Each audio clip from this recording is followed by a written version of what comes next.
With Japan being known for its powdery slopes, it's undeniable a ski trip was on my bucket list for the longest time. So this year, my friends and I planned a trip there just for this. We chose Hakuba as the location for this trip, a village located in outer Nagano that's hidden within the Japanese Alps. Collectively known as Hakuba Valley, it is home to 10 different snow resorts and also hosted the Winter Olympics in 1998. We took a 6-hour bus ride from Narita to Hakuba via the Nagano snow shuttle, so our first day mainly comprised of catching up on all the sleep we didn't get on the plane and eating our way through the bus ride. Gradually, we saw the changes in weather conditions, which signified that we were getting closer to the valley.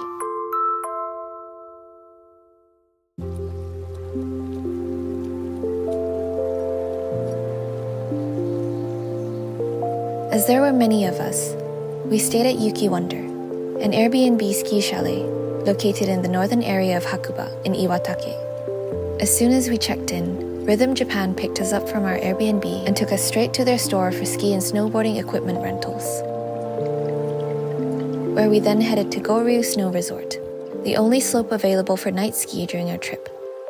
I'm not going to lie that I struggled that night, even if we had an instructor with us, which explains why I didn't really feel much when I was there.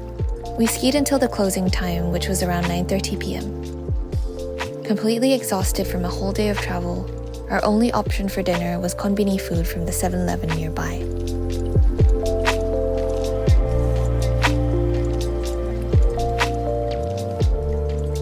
The next morning, we were greeted with sunny skies and light snowfall. Our first slope of choice was Hakuba Happo-One. We took the shuttle bus there, which is all free if you purchase a ski pass.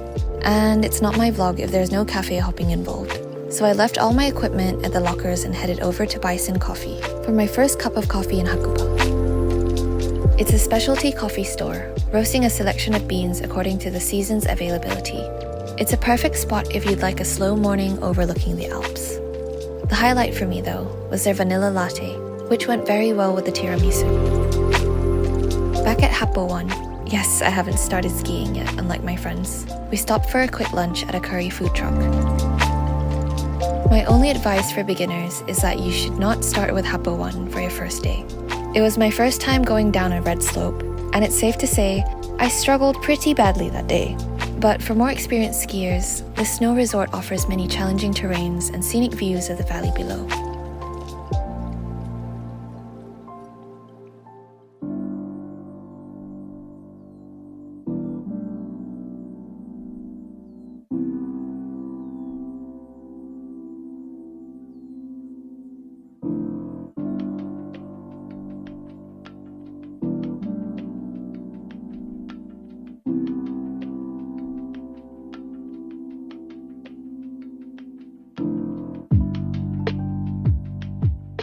We had izakaya for dinner at Kui, ordering almost everything on their menu. My favorites of the night were the karaage, pork and kimchi stir-fry, and the abura soba.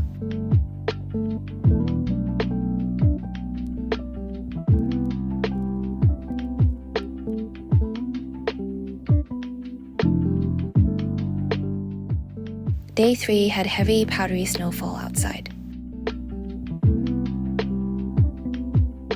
We took the bus over to Hakuba Station for morning coffee and brunch. Our first stop was Hakuba Coffee Stand, another coffee roaster serving a large variety of coffee from different parts of the world.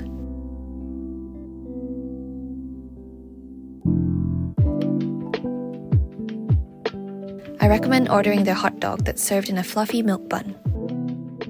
Our brunch stop was a 4-minute walk away, at Cafe Momoka. What actually drew me to this place was how this cafe is located right next to a foot onsen. However, it's a natural hot spring, meaning that it's sadly completely covered in snow during winter months. I was so glad I came here though. This cozy cafe offers a teishoku-style lunch set, curry or pasta, as well as a good choice of cakes, desserts, and drinks.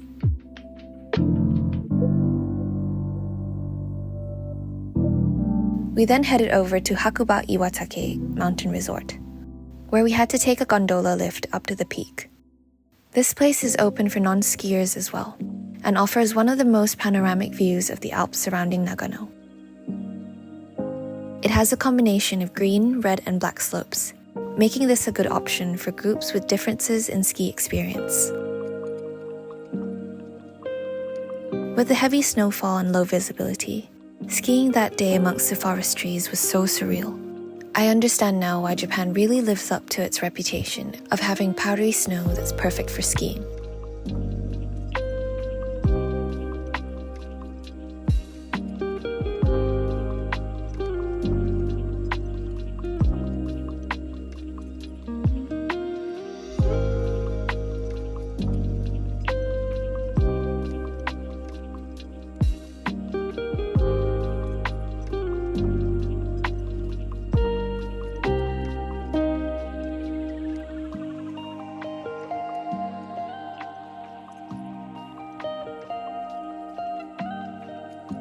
Post-skiing, we had a quick snack stop at Momo-chan before heading over to Ushio for yakiniku.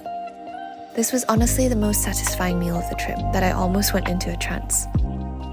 They serve a wide selection of different cuts of meat. The best part was that the premium cuts of Wagyu here cost only half the price of what I'd normally pay at home.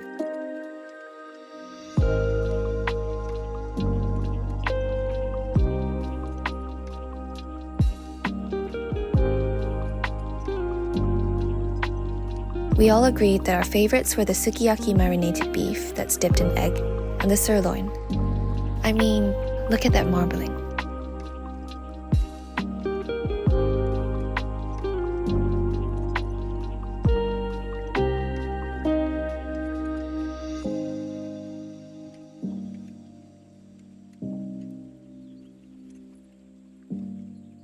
For our last full day, we headed back to Iwatake Mountain Resort for another day of skiing there. The cable car ride up felt so different with the skies cleared up.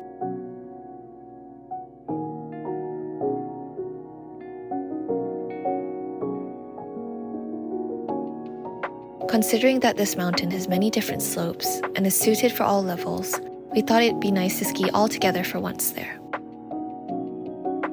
It was the weekend, so a huge crowd flushed in from other cities. And although the slopes became much more crowded, it also became much livelier than the day before. While you're up there, I recommend having the tonkotsu ramen from the Sky Arctic Cafe.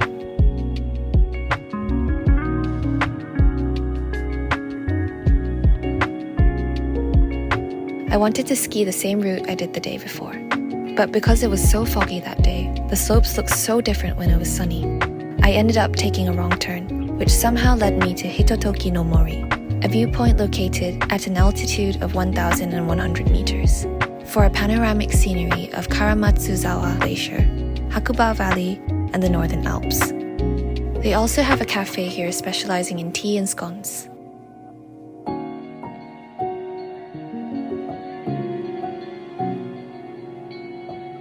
I didn't research anything prior to coming here, so coming across this place by chance was honestly one of the best surprises.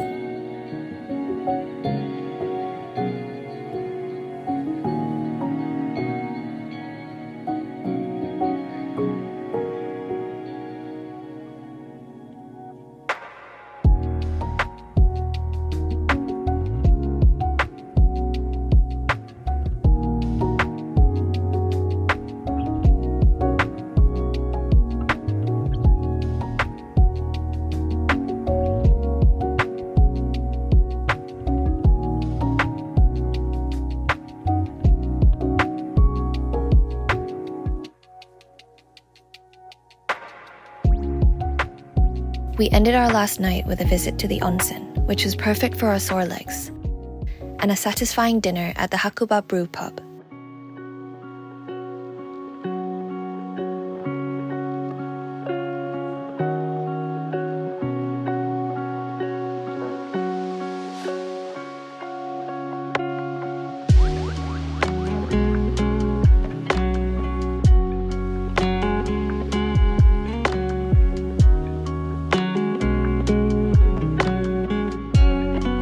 This trip went by in a flash, and as soon as I realized, we were already on our way back to Narita.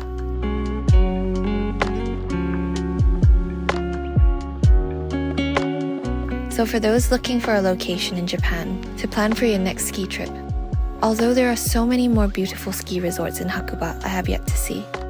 I hope this vlog has shown you a glimpse as to why you should consider Hakuba as one of your choices.